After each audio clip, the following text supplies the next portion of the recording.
नमस्कार, बहुत स्वागत है आप सभी का न्यूज इंडिया पर। मैं हूं आपके साथ नीतू गुप्ता। साउथ साइड की शुरुआत करेंगे। बीजेपी राष्ट्रीय अध्यक्ष जेपी नड्डा ने वर्चुअली तेलंगाना और आंध्र प्रदेश के कई जिलों के पार्टी कार्यालयों का उद्घाटन किया। इस दौरान बीजेपी प्रदेश अध्यक्ष बंदी संजय कुमार, केंद्रीय मंत्री जय किशन रेड्डी समेत कई पदाधिकारी भी वर्चुअली मौजूद रहे। कार्यक्रम को संबोधित करते हुए जेपी नड्डा ने कहा, बीजेपी दुनिया की सबसे बड़ी पार्टी है और देश भर के हर जिले में कार्यालयों का निर्माण किया जा रहा है। तेलंगाना और आंध्र प्रदेश में 108 कार्यालयों का निर्माण किया जा रहा है, क्योंकि पार्टी राज्यों में संगठन के रूप में विस्तार कर रही है। देश में 500 बीजेपी कार्यालय पहले ही बन चुके हैं, जो सिर्फ कार्यालय नहीं बल्कि संस्कार केंद्र हैं।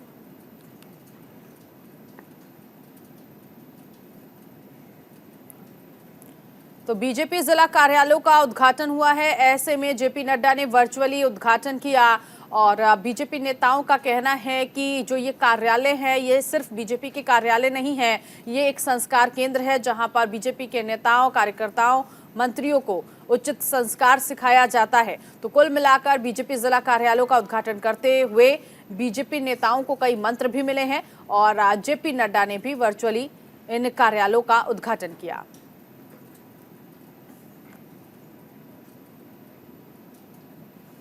पुडुचेरी को राज्य का दर्जा देने के लिए केंद्र सरकार से मांग की गई है। इसी कड़ी में विधानसभा में 14वीं बार सरकार के प्रस्ताव को सर्वसम्मति से पारित किया गया। सीएम एन रंगासामी की अपील के बाद राज्य विधानसभा में प्रस्ताव पेश किया गया था। प्रस्ताव पहले निर्दलीय सदस्य जी नेहरू की तरफ से निजी सदस्यों के प्रस्ताव के रूप में पेश किया गया, जिसमें पुडुचेरी को राज्य का दर्जा देने की मांग की गई थी, जिससे कि एक केंद्र शासित प्रदेश होने के कारण सरकार के सामने आने वाली कई बाधाओं को दूर किया जा सके।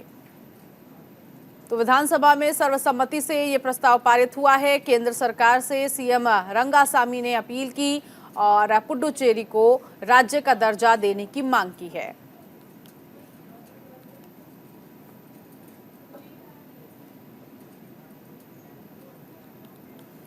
तमिलनाडु सरकार ने कोरोना वायरस से संक्रमण के बढ़ते मामलों के बीच राज्य के सभी सरकारी अस्पतालों में मास्क लगाना अनिवार्य कर दिया है।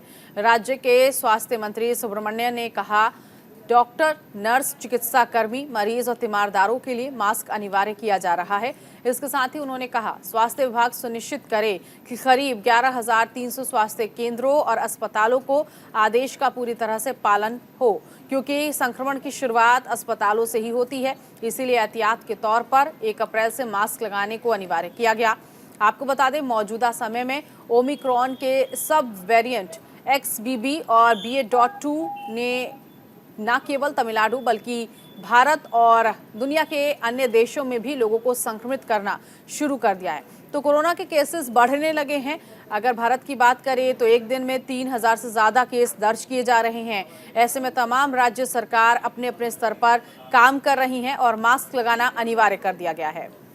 आंध्र प्रदेश के विजयवाड़ा में बीजेपी के राष्ट्रीय सचिव वाई सत्य कुमार की कार पर पथराव की घटना सामने आई। घटना के समय सत्य कुमार किसानों की बैठक में शामिल होने जा रहे थे। पत्रकारों से बात करते हुए उन्होंने कहा, हम उन किसानों से मिलने अमरावती गए थे जिनके आंदोलन को 1200 दिन पूरे हो गए हैं। मैंने उनके समर्थन में भाषण दिया। वापस लौटते समय रास्ते में पुलिस ने मेरी कार को जांच के लिए रोका और YSRCP के कार्यकर्ताओं का एक समूह हमारे पास आया। इस दौरान हमारी कार पर लाठी और पत्थरों से हमला किया गया। इसके साथ ही उन्होंने प्रदेश सरकार पर निशाना साधते हुए कहा, हम पर हमला करने की योजना बनाई गई। मैंने डीजीपी को फोन किया तो उन्होंने फोन नहीं उठाया। पुलिस ने भी हमारे लोगों को पीछे ढकेल दिया।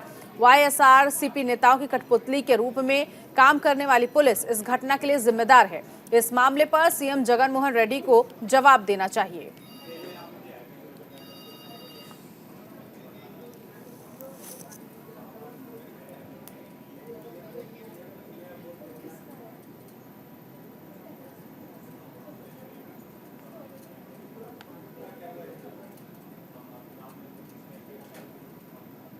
कर्नाटक में होने वाले विधानसभा के मद्देनजर बीजेपी ने अपनी तैयारियां तेज कर दी है। इसी कड़ी में पहली बार बीजेपी पदाधिकारियों ने अपने संबंधित निर्वाचन क्षेत्र के लिए उम्मीदवारों का चयन करने के लिए आंतरिक मतदान किया।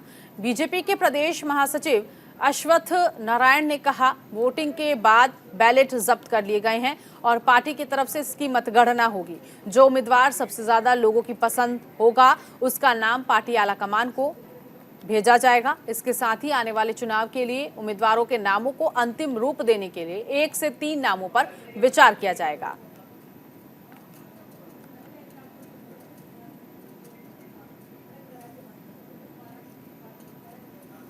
कर्नाटक के लंबानी समुदाय के लोगों ने प्रदेश की बीजेपी सरकार के खिलाफ प्रदर्शन किया। लंबानी समुदाय का प्रदर्शन एससी समुदाय के आंतरिक आरक्षण को लेकर था। प्रदर्शन कर रहे लोगों ने कालाबुर्गी जिले में भारी हंगामा किया। इस दौरान प्रदर्शनकारियों ने सीएम बोम्मई के खिलाफ जमकर नारेबाजी की, उनके पोस्टर जला दिए।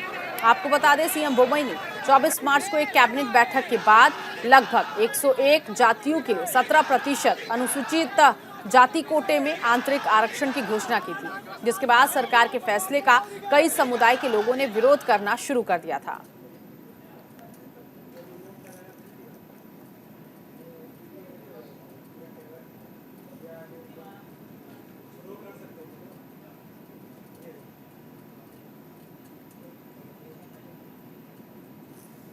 पश्चिम गोदावरी जिले में आदिवासी संगठनों ने विरोध प्रदर्शन किया, जहां उनकी मांग थी कि अनुसूचित जाति सूची में बोया, वाल्मीकि, बोंटू, उड़िया जातियों को शामिल न किया जाए। इसके लिए बंद का ऐलान भी किया गया था। बंद के ऐलान की वजह से काफी देर तक आवागमन बाधित रही। विरोध कर रहे लोगों का कहना था कि राज्य सरकार निर्दोष आदिवासियों के कानून और आरक्षण को रौंदने की कोशिश कर रही है।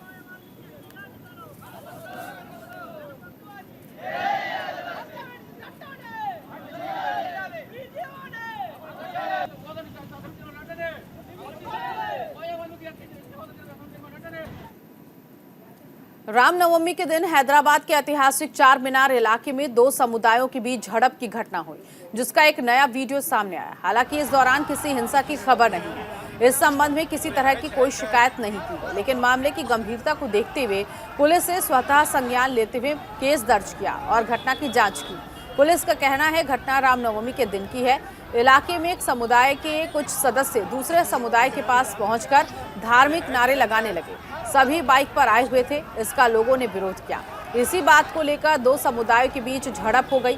हालांकि मामला बढ़ता देख इससे पहले पुलिस मौके पर पहुंच गई और स्थिति को काबू में कर लिया। इस घटना के बाद पूरे इलाके में स्थिति नियंत्रण में है। हैदराबाद की पुलिस किसी भी स्थिति से निपटने के लिए तैयार है। वहीं पुलिस प्रशासन की ओर से लोगों को शांतिपूर्ण तरीके से धार्मिक जुलूस निकालने की सलाह दी गई है।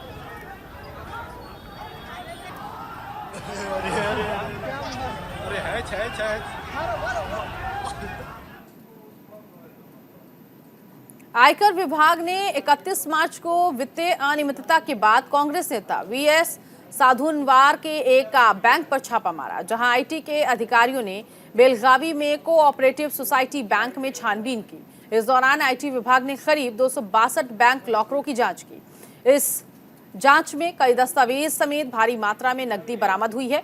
बता दें, एस साधुनवार कांग्रेस के बेलगावी के नेता हैं और उन्होंने 2019 में कांग्रेस से चुनाव लड़ा था। हालांकि उन्हें बीजेपी के उम्मीदवार अंगड़ी सुरेश से हार का सामना करना पड़ा था।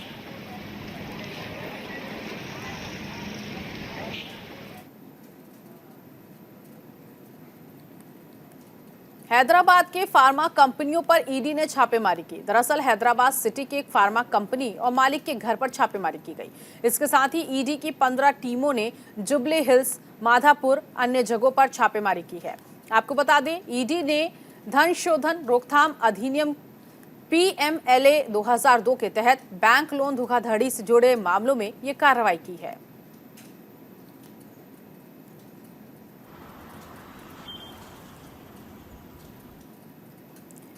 चेन्नई में पुलिस अधिकारी बलवीर सिंह की तरफ से प्रताड़ित किए गए 5 पीड़ित तमिलनाडु राज्य मानव अधिकार आयोग के सामने पेश हुए हैं। इसके साथ ही पूर्व सहायक पुलिस अधीक्षक बलवीर सिंह, जिन पर हिरासत में प्रताड़ना का आरोप लगा है, उन्हें भी एसएचआरसी ने पूछताछ के लिए तलब किया। पीड़ितों का कहना है उन पर शिकायत वापस लेने का दबाव बनाया जा रहा था। साथ ही साथ पीड़ितों का ये भी कहना है कि पुलिस ने उनकी इस तरह से पिटाई की, जिसकी वजह से उनके शरीर पर कई गंभीर चोटें आई हैं। हिरासत में प्रताड़ित करने के आरोप में अधिकारी बलबीर सिंह को निलंबित कर दिया गया था। मुख्यमंत्री एमके स्टालिन ने निलंबित करने का आदेश दिया था। एएसपी बलवीर सिंह द्वारा कथित रूप से प्रताड़ित किए गए 5 पीड़ित तमिलनाडु राज्य मानवाधिकार आयोग के अध्यक्ष भास्करन के समक्ष पेश हुए।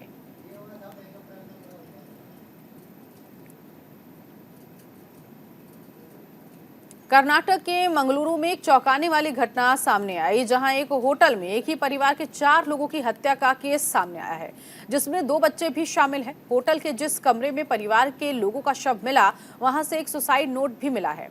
पुलिस का कहना है शुरुआती जांच में लग रहा था आर्थिक तंगी की वजह से आत्महत्या का कदम उठाया गया है। आपको बता दें, कर्नाटक में हाल के सालों को देखा जाए तो सुसाइड की कई चौंकाने वाली घटनाएं सामने आती रही हैं। सुसाइड करने वालों में आम लोगों से लेकर मशहूर परिवारों के सदस्य भी शामिल रहे हैं।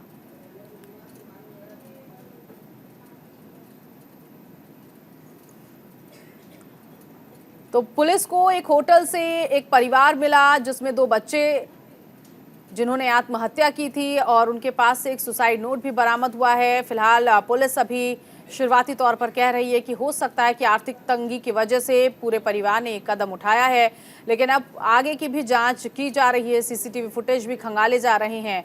ये परिवार कहां से आया और कब तक इस होटल में ठहरा हुआ था और आखिर ये कदम उठाने के पीछे की वजह क्या है। एक ही परिवार के 4 लोगों की जान चली गई। कर्नाटक के हुबली में झकझोर देने वाली घटना सामने आई, जहां एक 8 साल के बच्चे की हत्या कर दी गई। पुलिस का कहना है कि 8 साल का बच्चा छुट्टियों में अपने दादी के घर आया था। अचानक से लड़का लापता हो गया था, जिसके बाद परिवार ने गुमशुदगी की रिपोर्ट दर्ज करवाई। इस बीच किसी अज्ञात शख्स ने उसकी हत्या कर दी। लड़के के सिर पर चोट आई है। पुलिस मामले की जांच कर रही है और आरोपियों को जल्द से जल्द गिरफ्तार कर लिया जाएगा। पुलिस का कहना है शव को पोस्टमार्टम के लिए भेज दिया गया है और रिपोर्ट आने के बाद घटना के बारे में पूरी जानकारी मिल पाएगी।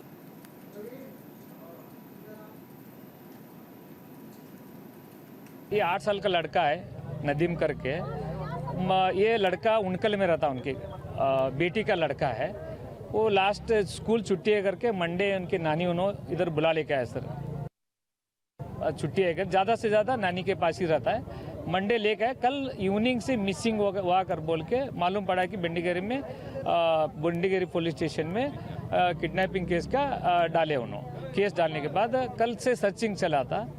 आज 12 बजे के बाद उनके नाना ऐसा ही इधर ही रहता है ना, ऐसा घूमते घूमते झाड़ी में गया, उधर गया, रंग करके ढूंढने के लिए गए। उधर मिला कर बोल के न्यूज़ आया। सभी लोग बाद में डिपार्टमेंट को इन्फॉर्मेशन दिया। हम लोग डिपार्टमेंट आने के बाद हुबली में क्या हो गया, बच्चे का आंख काट ले, किडनी काट ले कर बोल के अफवाह उठाए से फर्स्ट मीडिया तरफ से मैं बोलना चाहता हूँ कि ये फर्स्ट ये क्लियर करो, ऐसा कुछ नहीं हुआ।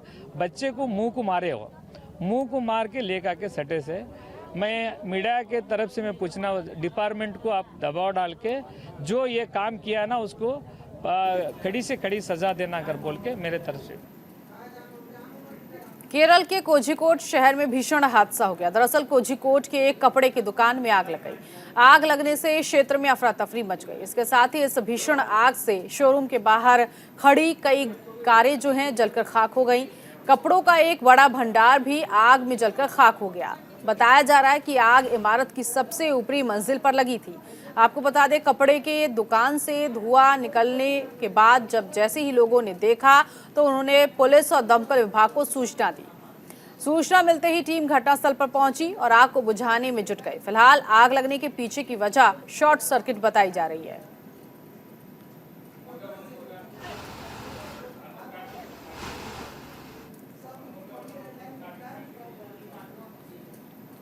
हाल ही में वर्ल्ड बॉक्सिंग चैंपियनशिप 2023 में गोल्ड मेडल जीतने वाली निकहत जरीन का हैदराबाद पहुंचने पर गर्मजोशी के साथ स्वागत किया गया। इस दौरान तेलंगाना के मंत्री वी श्रीनिवास समेत कई लोगों ने हवाई अड्डे पर उनका स्वागत किया। निकहत वर्ल्ड बॉक्सिंग चैंपियनशिप में दूसरी बार गोल्ड मेडल जीतने में सफल रही हैं। निकहत पूर्व वर्ल्ड चैंपियन मैरी कॉम के बाद बॉक्सिंग चैंपियनशिप में 2 और उससे अधिक पदक जीतने वाली देश की दूसरी महिला बॉक्सर हैं। बता दें, फाइनल में उन्होंने वियतनाम की गुयेन थी टैम को हराकर खिताब को अपने नाम किया था।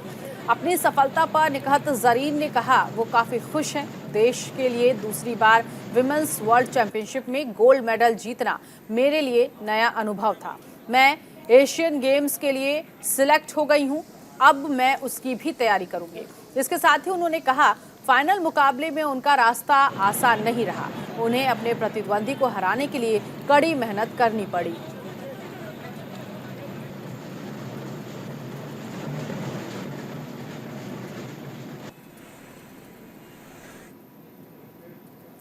तमिल फिल्म उद्योग में मशहूर कॉमेडियन सूरी एक बार फिर सुर्खियों में है। दरअसल सूरी फिल्म विथुलाई में मुख्य अभिनेता के रूप में नजर आएंगे। वेत्री मारन के निर्देशन में बनी इस फिल्म का दर्शकों का बेसब्री से वो इंतजार कर रही हैं और इंतजार के बाद विथुलाई 31 मार्च को रिलीज किया गया था, जिसके बाद सिनेमाघरों के बाहर दर्शकों की काफी भीड़ नजर आई। फैंस सिनेमाघरों के बाहर डांस कर जश्न मनाते हुए भी नजर आए। इस दौरान अभिनेता सूरी का कहना है, वेत्री मारन एक पुरस्कार विजेता निर्देशक हैं और हर कोई जानता है जब वो एक फिल्म बनाने का फैसला करते हैं तो वो कुछ आकर्षक होने की उम्मीद कर सकते हैं।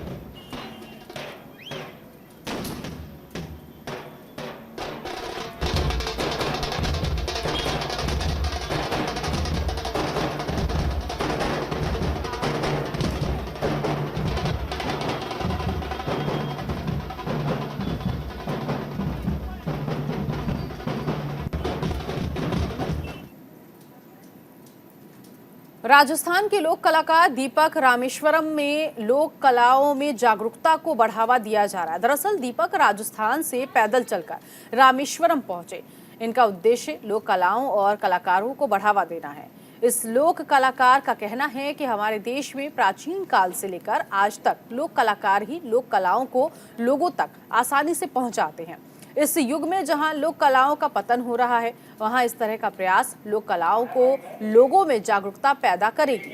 आपको बता दें, पंपन रोड ब्रिज पर पर्यटकों और जनता ने दीपक का स्वागत किया और उनकी कलात्मक यात्रा के लिए बधाई दी। दीपक का कहना है, भारत के अलावा मैं विदेश जाकर भारत का प्रतिनिधित्व करना चाहता हूँ।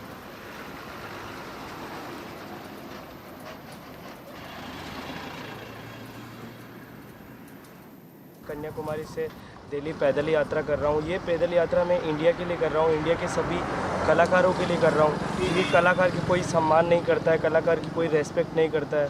तो मैं हर सिटी में जाके, जहाँ पे पब्लिक पैलेस होता है, मैं वहाँ पे जाके स्ट्रीट परफॉर्म करता हूँ और इंडिया के सभी लोगों को मैसेज देता हूँ, आर्टिस्ट की रेस्पेक्ट करो, क्योंकि आज इस दुनिया में जो भी बना है ना, तो आर्टिस्ट की वजह से बना है।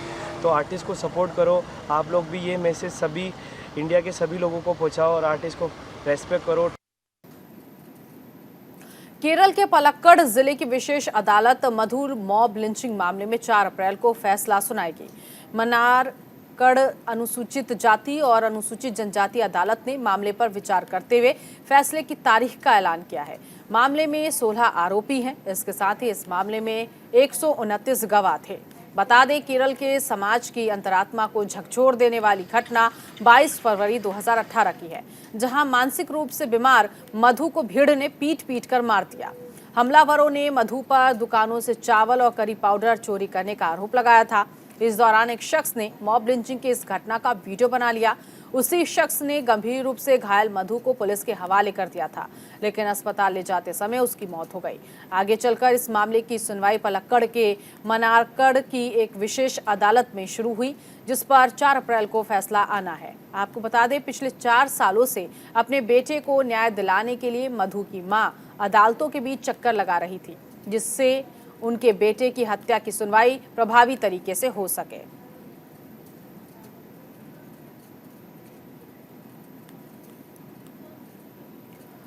बेंगलुरु में KSEEB की SSLC परीक्षा शुरू हुई, जिसमें छात्रों ने अपनी भाषाओं में परीक्षा दी। यहां परीक्षा सुबह 10:30 बजे से दोपहर 1:45 तक एक पाली में आयोजित की गई। इस बार 7 लाख से ज्यादा छात्रों ने परीक्षा में हिस्सा लिया, जिनमें 20,750 रिपीट छात्र जिनमें शामिल थे। इसके अलावा 18,272 प्राइवेट छात्र थे। लगभग 9,000 प्राइवेट रिपीट छात्र भी शामिल हुए।